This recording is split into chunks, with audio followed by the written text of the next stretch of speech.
Hallo julle, vandag wil ek maar bemoedig deur te sê, dit maak nie saak wat die vyand besig is om te doen nie.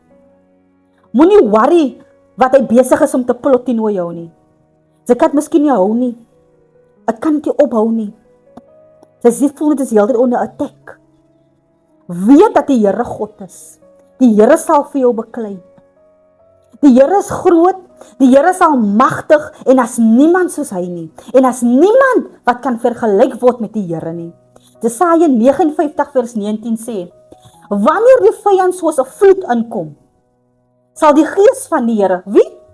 Die gees van die Here, 'n standaard teen hom oprig. Die gees van die Here sal 'n standaard teen hom oprig. Die Here sal beklei vir jou man. Daar's niemand wat kan vergelyk word met die Here nie. Nie jou vriend nie, nie jou familie nie, nie jou ma nie, nie jou pa nie, jou man nie, nie jou vrou nie. Nie die mense wat saam met werk nie. Die Here sal beklei vir jou.